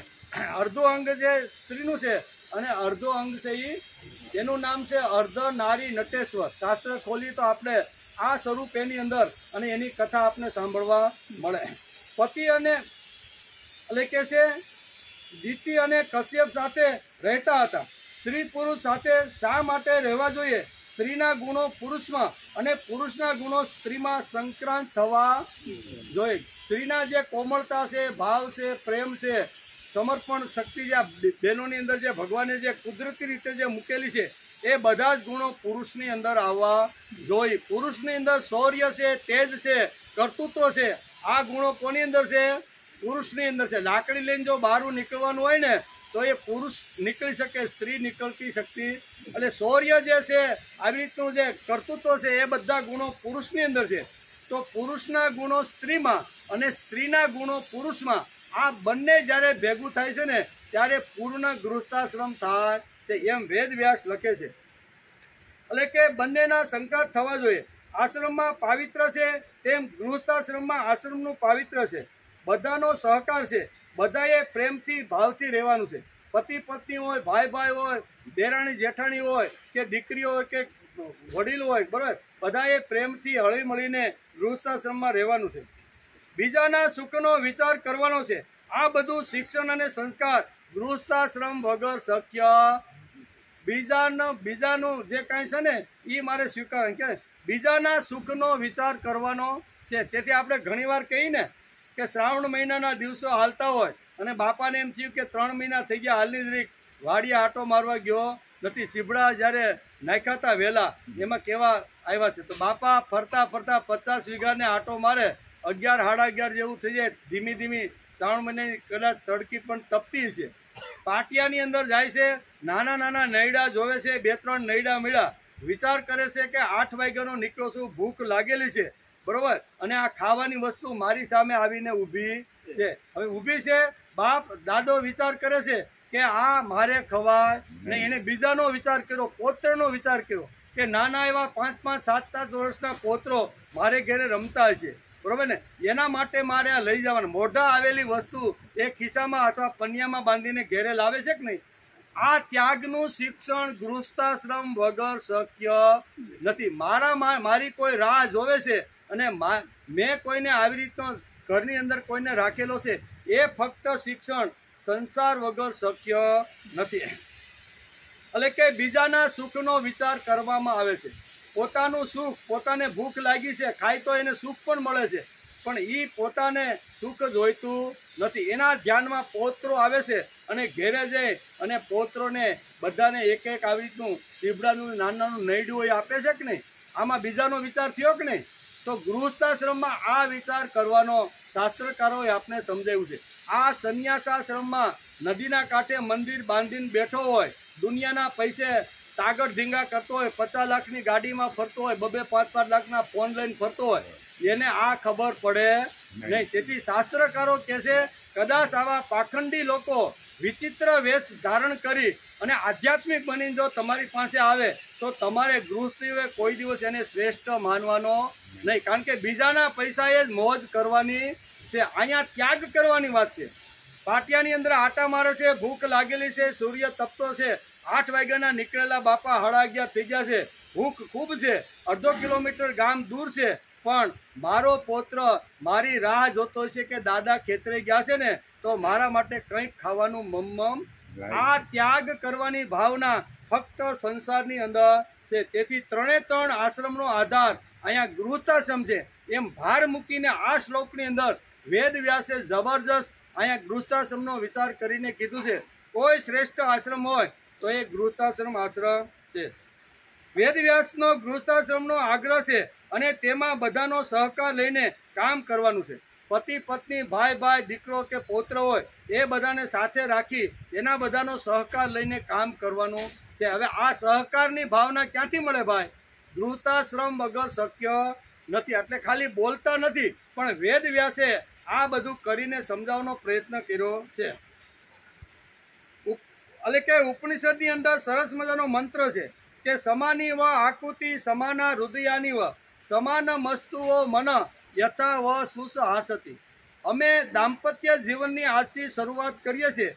અમારા બેના મને સમાની વ આકૃતિ, અમારા જે નિર્ણયો છે, અમારા જે વિચારો છે, અમારું જે કામ કરવાની જે પદ્ધતિ છે, અમારી રહેવાની જે પદ્ધતિ છે, એ અમારા બંનેની સમાન હોવી. સમાની વ આકૃતિ સમના હૃદયાની. અમારા બંનેના હૃદય કદાચ જુદા હશે, મન કદાચ જુદા હશે, પણ અમે શરીરથી તો બંને એક જ છીએ. આ અહીં કહે છે કે સમાની વ આકૃતિ સમાના હૃદયાની વ સમાન વસ્તુઓ મન યથા વ સુસહાસતી. તેથી જ મૈત્રેય ઋષિ વિદુરજીને કહે છે કે જેમ જહાજ પર ને પેલે પાર સહજતાથી પાર થઈ જાય છે, એને કોઈ અડચણ પડતી નથી. કહેવાતા ઘણા ઘણા અધ્યાત્મવાદીઓ કહે છે કે સંસારીને કોઈ દિવસ સ્વર્ગ મળે નહીં. એ વિચારને વેદ વ્યાસે તોડી નાખ્યો છે કે તમે જે ખોટા બકવાસ જે સમાજની અંદર જે કરો છો એ તમારો બધાનો બકવાસ ખોટો છે. સંસારી માણસ છે એ શ્રેષ્ઠ માણસ છે, અને એ શ્રેષ્ઠ માણસ 3 આશ્રમનો ચલાવવાનો પ્રયત્ન કરે છે. હે વિદુર ગૃહસ્થાશ્રમી અન્ય આશ્રમોને આશ્રય આપતો રહીને પોતાના આશ્રમ થકી પોતે પણ દુઃખોના સમુદ્રને પાર કરીને પેલે પાર જઈ શકે છે. આ શ્લોકમાં દીતિને અહીંયા કશ્યપ ઋષિએ આટલું સમજાવ્યું છે. બહુ સરસ રીતે અહીંયા દીતિને કશ્યપ કહે છે કે તમે આ માગણી કરો છો તો એના દ્વારા તો આપણે બેને રાક્ષસ જેવા જ પુત્રો ઉત્પન્ન થશે. બહુ સ્પષ્ટ ભાષાની અંદર આ સમયે ઋતુદાનની તમે જે માગણી કરો છો ને એ તમારી ભૂલ ભરેલી છે. વારંવાર અત્યારે આ રીતે સમજાવે છે. આગળ કહે છે કે હે માનિની, હે દેવી, સ્ત્રીને તો ત્રિવિધ પુરુષાર્થથી કામના વાળા પુરુષનું અડધું અંગ કહેવામાં આવ્યું છે. સ્ત્રી છે એ પુરુષનું અડધું અંગ છે. તેના પર ગૃહસ્થીની જવાબદારી નાખીને પુરુષ નિશ્ચિંત વિચાર કરતો થઈ જાય છે. ઇન્દ્રિય રૂપી શત્રુ અન્ય આશ્રમવાળાઓ માટે અત્યંત દુર્જય છે. પરંતુ જે રીતે ગઢનો સ્વામી લૂંટારા શત્રુઓને સહેલાથી પોતાના આધીન કરી લે છે, તે જ રીતે અમે પોતાના પરિણીત પત્નીઓનો આશ્રય લઈને ઇન્દ્રિયો રૂપી શત્રુઓને સહજપણે જીતી લઈએ છીએ. પણ તમે અત્યારે સમયે આ ખોટી માગણી તમે કરી રહ્યા છો. અમે પુરુષો આવી રીતના પ્રાર્થના, અધ્યયન અથવા આવી રીતની પૂજા કરીને અમારી ઇન્દ્રિયો ઉપર અમે આવી રીતનો વિજય પ્રાપ્ત કરીએ છીએ. પણ તમારી જે કામના છે, તમારી જે વાસના છે, એ પુરુષને શાંતિ લેવા દેતો નથી. હે ગૃહેશ્વરી, તારા જેવી પત્નીના ઉપકારોનો બદલો તો અમે આપી શકવાના નથી. ગૃહગાણી પુરુષ પોતાના આયુષ્યમાં કે અન્ય જન્મમાં પણ સંપૂર્ણપણે ચૂકવી શકે એમ. આટલા તમારા બધા ઉપકારો છે. શા માટે? કે તમે 18, 20 વર્ષ સુધી તમારા બાપાને ત્યાં દક્ષ રાજાને ત્યાં તમે નાના મોટા થયા. બહુ વૈભવ સંપન્ન હોવાથી તમારા બાપાએ તમને લાડકોટની અંદર ઉછરેવા.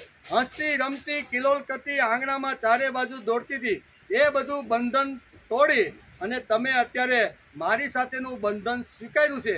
તેથી કોઈ જન્મમાં હું તમારો ઉપકાર ભૂલી શકું એમ નથી. તમે આટલું બધું છોડી, ગૃહ છોડ્યું, માતા છોડ્યા, પિતા છોડ્યા, આટલી જે ફ્રીથી રમી શકતા હતા ઘરે, એટલું તમને અહીંયા રહેવાનું મળશે નહીં. અહીંયા તો તમને બંધન આવી જશે. કારણ કે સસરા હોય, સાસુ હોય, ભાઈ હોય, આવી રીતના સંસારમાં રહેવું એટલે બંધન તો આવે છે. તેથી તમે મારા ઉપર કરેલો જે ઉપકાર છે એ ઉપકારને હું કદી ભૂલી શકું એમ નથી. કશ્યપ પણ અહીંયા કરેલો દીતિનો જે પ્રેમ છે, એને છોડેલું જે ઘર છે, એ ઘરને યાદ કરીને અહીંયા કૃતજ્ઞતા વ્યક્ત કરે છે.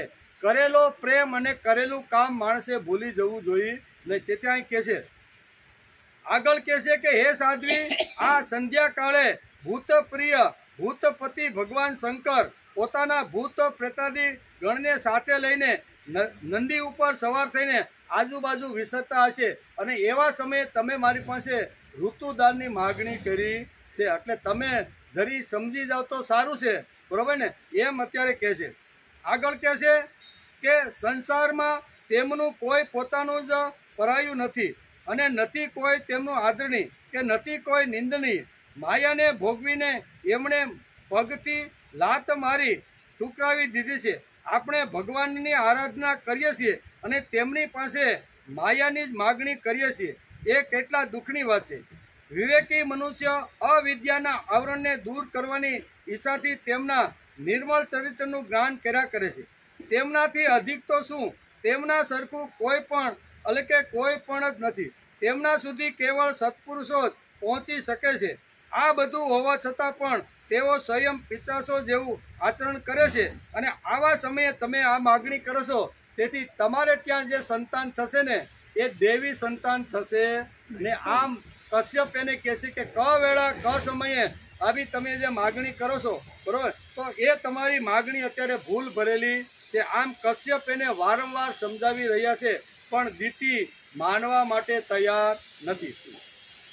મૈત્રેયજી કહે છે કે પતિના આ પ્રમાણે સમજાવવા છતાં પણ કામાતુર દિતિએ વેશ્યાની જેમ નિર્જલ થઈને બ્રહ્મર્ષિ કશ્યપનું વસ્ત્ર ફાડી નાખ્યું. ત્યારે કશ્યપજીએ તે નિંદિત કરવા માટે પોતાની પત્નીનો ઘણો આગ્રહ જોઈને દેવને નમસ્કાર કર્યા અને એકાંતમાં તેની સાથે સંસાર શરૂ કર્યો. દિતિ બોલી કે હે બ્રહ્મન, ભગવાન રુદ્ર પોતાના સ્વામી છે. મેં તેમનો અપરાધ કર્યો છે, પરંતુ તે ભૂત શ્રેષ્ઠ મારા ગર્ભને નષ્ટ કરશે. કે હવે ભૂલ તો હવે પાસે આટલો સંસાર કરી લીધા પછી અહીંયા દિતિ પોતાનો પસ્તાવો રજૂ કરે છે અને કશ્યપ ઋષિને કહે છે કે હે બ્રહ્મન, ભગવાન રુદ્ર પોતાના સ્વામી છે. મેં તેમનો અપરાધ કર્યો છે. કારણ કે રુદ્ર પોતે નંદી ઉપર બેસીને આવા સમયે ફરવા માટે નીકળે છે, અને એવા સમયે તમે મારી પાસે અયોગ્ય માગણી કરી છે, તેથી એને પસ્તાવો પણ શરૂ થઈ જાય છે. તેથી મારા ગર્ભનો તમે હવે નષ્ટ કરી નાખો, નહીતર ખરાબ આવી રીતનું થશે. એમ કે ભક્ત એટલે કે ભક્ત વાંસા કલ્પતરુ ઉગ્ર અને રુદ્રરૂપ મહાદેવજીને હું નમસ્કાર કરું છું. તેઓ સત્પુરુષો માટે કલ્યાણકારી છે અને દંડ આપવાના ભાવથી રહિત છે, પરંતુ દુષ્ટો માટે તો ક્રોધ મૂર્તિ દંડ પાણી છે. એમાં સ્ત્રીઓ પર તો શિકારી પણ દયા કરે છે. વળી તે સતીપતિ તો મારા બનેવી અને પરમ કૃપાળુ છે, તેથી તેઓ મારા પર પ્રસન્ન થાઓ. શ્રી મૈત્રેયજીએ કહ્યું કે હે વિદુરજી, પ્રજાપતિ કશ્યપે સાયંકાલના સંધ્યવંદન વગેરે કર્મોથી પરવાર્યા પછી જોયું કે થરથર કાંપી રહેલી દિતિ પોતાના સંતાનની લૌકિક અને પારલૌકિક ઉન્નતિ માટે પ્રાર્થના કરી રહી છે. ત્યારે તેમણે આ પ્રમાણે કીધું, બરોબર. સંધ્યામાંથી ઉઠ્યા ત્યારે જોશે ને હવે પસ્તાવા રૂપે એ અત્યારે દિતિ કંપી રહી. કશ્યપે કહ્યું કે તારું ચિત્ત કામનાવાસથી મલિન થયું છે. તે સમય પણ યોગ્ય ન હતો, અને તે મારી વાત પણ માની નહીં, અને દેવતાઓની પણ અવગણના કરી. હે અમંગલકારી ચંડી, તારી કુખે ઘણા જ અમંગળ અને અધમ પુત્રોનો જન્મ થશે. અહીંયા વિદુરજીએ જે પ્રશ્ન પૂછ્યો હતો, બરોબર ને, કે આવી રીતના વરાહે જે હિરણાક્ષને જે માર્યો એ હિરણાક્ષ કોણ હતો અને એને સમુદ્રમાં શા માટે રહેવાનું થયું, આ બધો પ્રશ્ન વિદુરજી મૈત્રેયજીને પૂછે છે.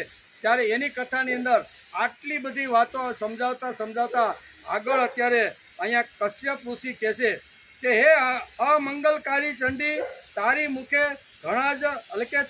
જ ઘણા અમંગલકારી અને અધમ પુત્રો જન્મશે. કેવા અધમ પુત્રો? ક સમયે તે આવી રીતનું કર્યું જન્મ છે. તેઓ સમસ્ત લોકોને અને લોકપાલોને પોતાના અત્યાચારોથી વારંવાર રડાવશે.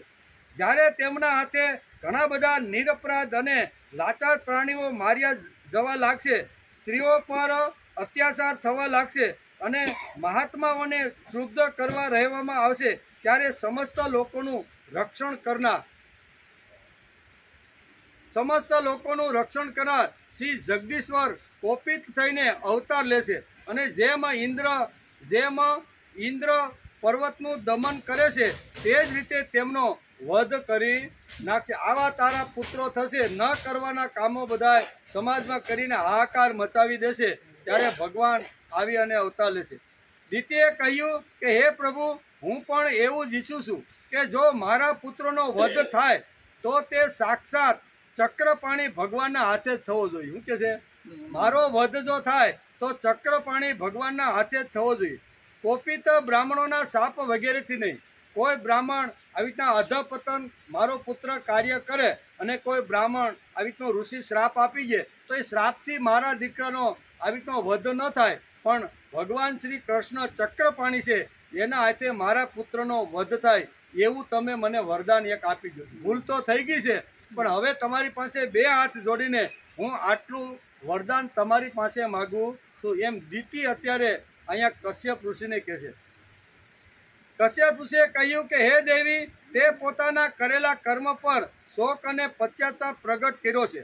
તને તરત જ ઉચિત અનુચિતનો ખ્યાલ આવી ગયો. તને પછી પસ્તાવો થયો, ઉચિત કયું હતું અને અનુચિત કયું હતું એ તે આ કર્યા પછી પરબારો તને ખ્યાલ આવી ગયો છે. એટલે કે ઉચિત અને અનુચિતનો ખ્યાલ તને આવી ગયો. તથા ભગવાન વિષ્ણુ, શિવ અને મારા પ્રત્યે પણ તારો ઘણો આદર જણાય છે. તેથી તારા એક પુત્રના 4 પુત્રોમાંથી એક એવો થશે કે જેનું સત્પુરુષો પણ માન આદર કરશે અને જેના પવિત્ર યશનું ગાન ભક્તજનો ભગવાનના ગુણોથી કરશે. 4 પુત્રોમાંથી એક બહુ સાત્વિક સજ્જન અને આવી તો ભગવત પરાયણ એક પુત્ર થશે. બાકીના જે 3 પુત્રો છે એ તો રાક્ષસ જ થવાના છે. એમ અત્યારે તે આટલી માગણી કરી છે, એટલે એમાંથી એક પુત્ર માટે મેં આટલું હું તને વરદાન આપું છું. એમ કશ્યપ ઋષિ કહે છે. જે રીતે મોટા સોનાને વારંવાર તપાવીને શુદ્ધ કરવામાં આવે છે, તે જ રીતે સાધુજનો તેના સ્વભાવનું અનુસરણ કરવા નિર્વેરતા વગેરે ઉપાયોથી પોતાના અંતઃકરણને શુદ્ધ કરશે. જેમની કૃપાથી તેમના સ્વરૂપભૂત એવા જગત આનંદિત થાય છે, તે સ્વયં પ્રકાશ ભગવાન પણ તેની અનન્ય ભક્તિથી સંતુષ્ટ થઈ જશે. હે દિતિ, તે બાળક ઘણો મોટો ભગવત ભક્ત, ઉદાર હૃદયી, પ્રભાવશાળી અને મહાપુરુષનો પણ પૂજ્ય થશે. તથા પ્રૌઢ ભક્તિભાવથી વિશુદ્ધ અને ભાવનાવિંત થયેલા અંતઃકરણમાં શ્રી ભગવાનને સ્થાપિત કરીને દેહાભિમાન ત્યજી દેશે. તે વિષયોમાં અનાસક્ત, શીલવાન, ગુણોનો ભંડાર તથા બીજાઓની સમૃદ્ધિમાં સુખ અને દુઃખમાં દુઃખ માનનારો. આવો એક 4 પુત્ર તો રાક્ષસ થવાના હતા, પણ તને ભગવાન ઉપર, મારા ઉપર અને તારા પસ્તાવા ઉપર આવી રીતનું થાય છે. તેથી એક પુત્ર હું એવો આપીશ કે જે જગતની અંદર આવી રીતનો થશે. એમ કરી અને કશ્યપ અત્યારે વારંવાર અદિતિને આ રીતે સમજાવે છે. એટલે કે બીજાની સમૃદ્ધિમાં સુખ, પોતાની સમૃદ્ધિમાં દુઃખ આવી રીતનો થશે. તેમજ ચંદ્રમાં જેવો ગ્રીષ્મ ઋતુનો તાપ ભરી લેશે, તેવી જ રીતે તે સંસારના શોકને હરનારો થશે.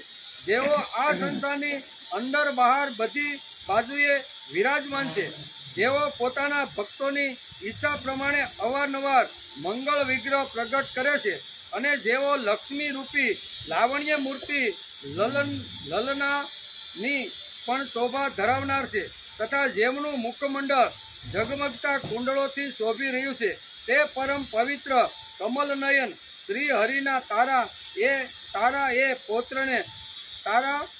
તે પૌત્રને પ્રત્યક્ષ દર્શન થશે. શ્રી મૈત્રેયજી કહે છે કે હે વિદુર, દિતિએ જ્યારે સાંભળ્યું કે મારો પૌત્ર ભગવાનનો ભક્ત થશે, ત્યારે તેણે ઘણો આનંદ થયો અને તે જાણીને મારા પુત્રો સાક્ષાત શ્રી હરિના હાથે માર્યા જશે, તેને અધિક વિશેષ ઉત્સાહ થયો. આ માગણી કરી ત્યારે એમ કીધું કે 3 પુત્રો તો તારા રાક્ષસ થવાના છે અને ભગવાન તે આટલી માગણી કરી છે એટલે ભગવાન તે કીધું કે મારા પુત્રોને કોઈ સામાન્ય કે ઋષિઓના શ્રાપથી મારો પુત્ર મરે નહીં, આવું મને વરદાન આપો. ત્યારે અહીંયા કશ્યપ કહે છે કે જા, ભગવાન ખુદ જ તારા પુત્રને મારવા માટે આવશે. આમ કહી અને જે અહીંયા મૈત્રેય ઋષિને જે વિદુરે જે પ્રશ્ન પૂછ્યો હતો કે આવી રીતના હિરણાક્ષને મારવા માટે વરાહનું રૂપ ધારણ કર્યું, બંનેની લડાઈ થઈ અને લડાઈની અંદર ભગવાન વરાહે આવી રીતનો હિરણાક્ષને માર્યો. એમ કરીને इत्यार्थे श्रीमद्भागवते महापुराणे पारमहंस्या संहितायां तृतीय स्कंद दिति कश्यप संवादे चतुर्थो अध्याय समाप्त। त्रीजा स्कंद अंतर्गत दिति कश्यप संवाद अंतर्गत 14मो अध्याय समाप्त थयो। 14 लखी छे एने आपणे समजवानो प्रयत्न कर्यो। मूळ प्रश्न क्या हतो? मूळ प्रश्न अहींया विदुरनो हतो। बराबर, विदुરના પ્રશ્નથી આખી શરૂઆત થઈ અને શરૂઆત થઈ એટલે અહીંયા ધ્રુવ એટલે કે ઉત્તાનપાદ નામના જે રાજા હતા એની વાતથી અહીંયા શરૂઆત કરે છે અને આમ કરતા કરતા અહીંયા કશ્યપ અને દિતિના લગ્ન થાય છે અને એ લગ્નની અંદર બંનેનું સરસ મજાનું દાંપત્ય જીવન સરસ આવી રીતનું ગોઠવાઈ ગયું છે। પણ ક સમયે આવી રીતનું જે વખતે સંધ્યાકાળ હોય છે એ સમયે કશ્યપની પાસે આવીને દિતિ આવી કામ વાસનાની માગણી કરે છે।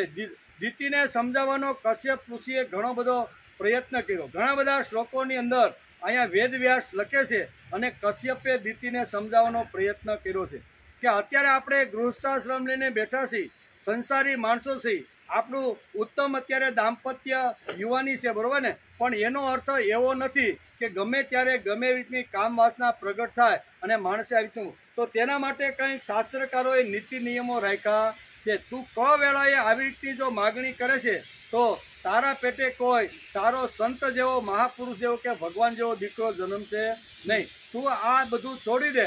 પણ અહીંયા વેદવ્યાસ લખે છે કે કામ વાસનાથી એ રહી શકી નહીં અને આવી રીતનું ઘણું બધું સમજાવવાનો અહીંયા પ્રયત્ન કે આદર્શ ગૃહસ્થાશ્રમ કેવો હોય, દાંપત્ય જીવન કેવું હોય, પતિ પત્નીના મીઠા સંબંધો કેવા હોય, એકાબીજાના દુઃખ સુખમાં કેવી રીતનું સહભાગી બનવું પડે, આ બધી જ વાતો વેદવ્યાસે લખી છે અને કશ્યપે દિતિને સમજાવવાનો ખૂબ જ આ અધ્યાયમાં પ્રયત્ન કર્યો છે।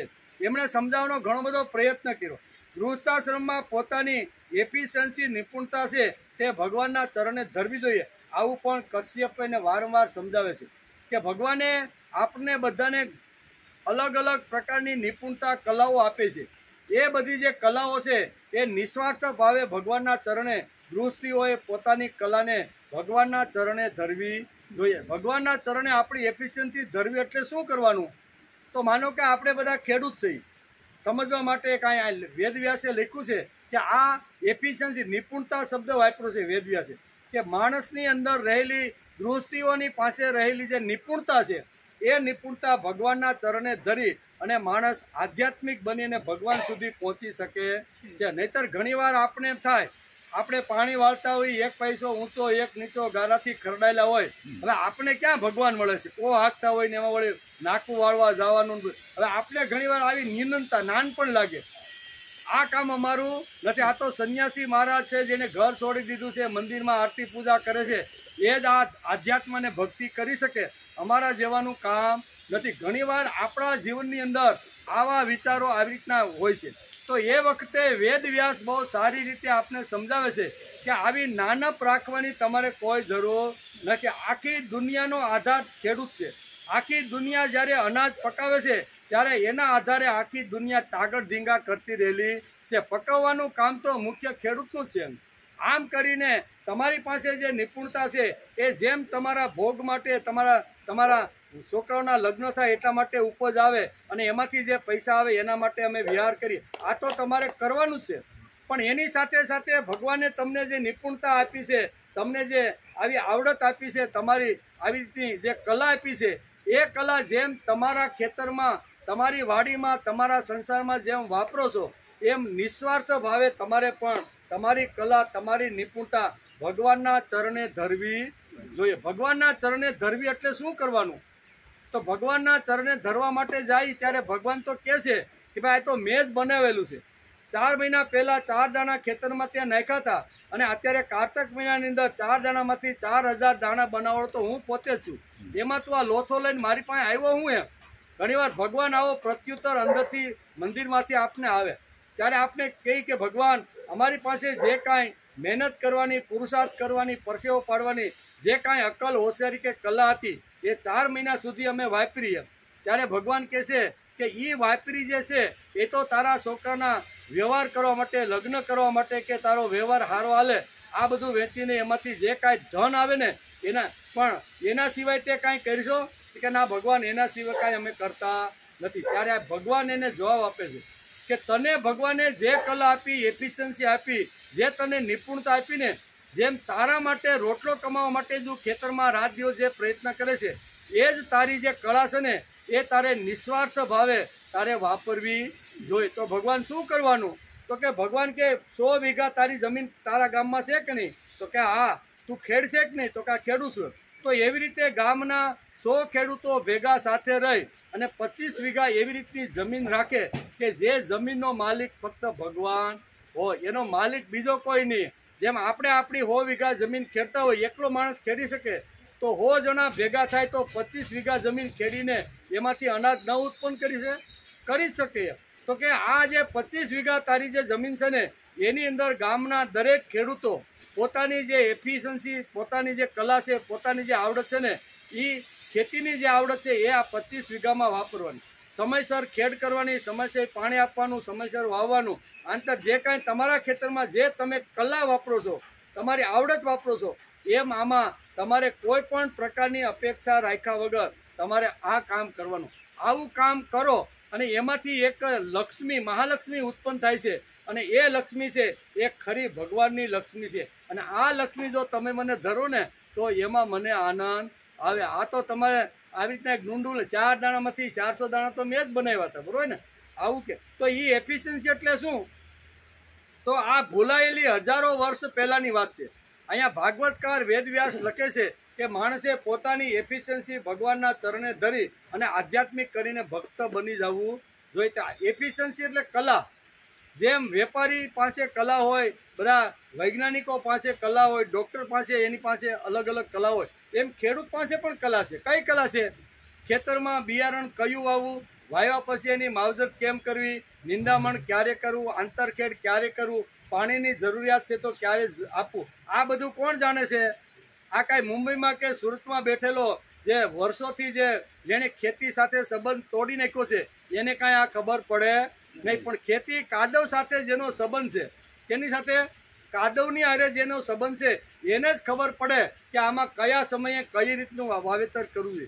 તો જેમ તારા ખેતરની અંદર તું આવી રીતના કાદવમાં પગ નાખી અને તું કામ કરે છે, એવી રીતે મહિનામાં એકાદા વાર કેટલો તારો જ્યારે 100 કુટુંબ ગામના હોય તો રોટેશન પ્રમાણે તારો નંબર આવે એ પ્રમાણે તારે ખેતરમાં જવાનું.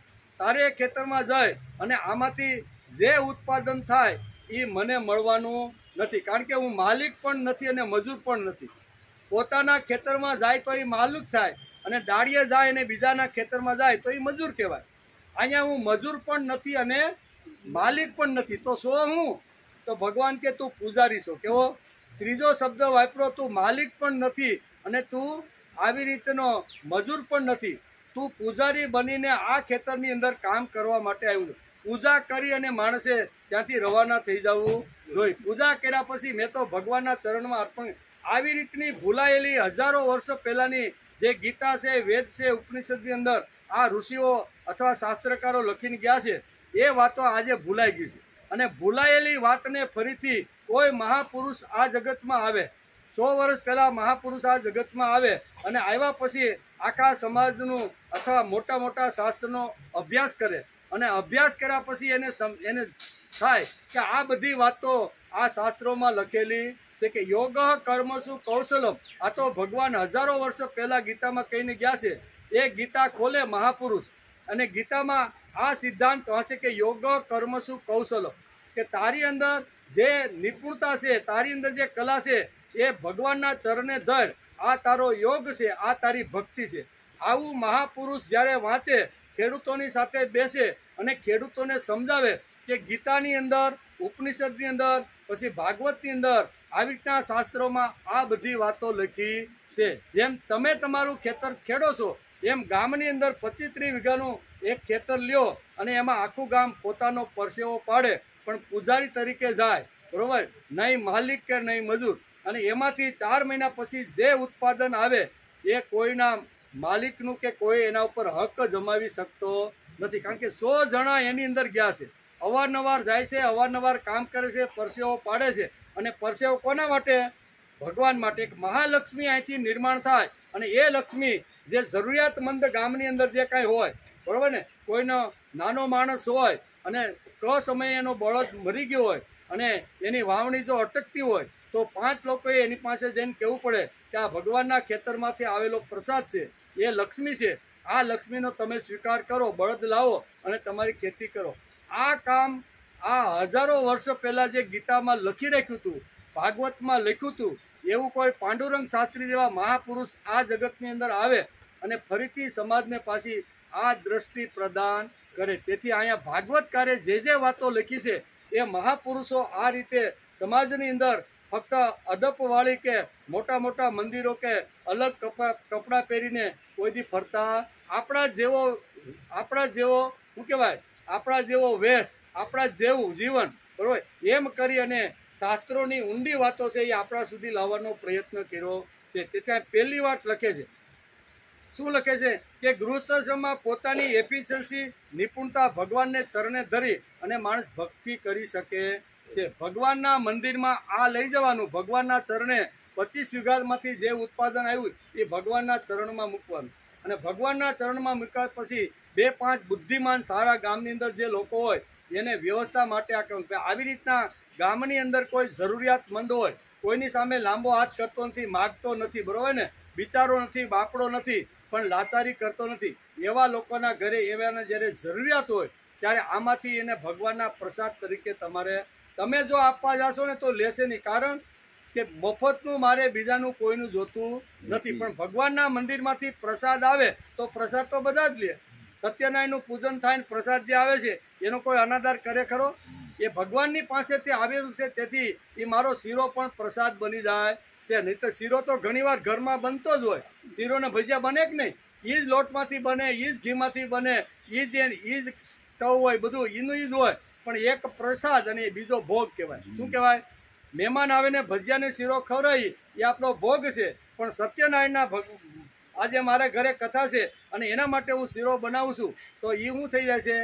પ્રસાદ. આ પ્રસાદ ગામની અંદર જરૂરિયાતમંદોને મળે એવું હજારો વર્ષ પહેલા શાસ્ત્રોમાં લખીને ગયા છે, પણ કોઈએ એનો ઉકેલ આપ્યો નહીં. કોઈ આવા મહાપુરુષ જગતમાં આવે અને ગામડે ગામડે આવી રીતના ખેતરો બનાવે અને ખેતરોની અંદર ખેડૂતની એફિશિયન્સી એની અંદર ધરાવવાનો પ્રયત્ન કરી અને એને આધ્યાત્મિક બનાવે છે. તેથી આધ્યાત્મિક એટલે ઘર છોડેલું છે એવું સમજવાનું કોઈ કારણ નથી. આ અધ્યાય સાંભળ્યા પછી, આ વેદવ્યાસના વિચારો સાંભળ્યા પછી હું આધ્યાત્મિક છું એવું માણસને કોલર ટાઈટ કરીને કહેવું જોઈએ. ભલે અમે કાદવ ખૂંદતા છું, અમે ભણ્યા નહીં હોય, અમે વેદ ઉપનિષદ વાંચી નહીં શકતા હોય, પણ અમે ભગવાનના લાડકા દીકરા બનવા માટે અમારી જે શક્તિ છે એ અમે ભગવાનના ચરણે ધરતા રહેલા છે. આ બધી જ વાતો ભાગવતકારે બહુ સરસ રીતે અહીંયા કેટલામો અધ્યાય છે?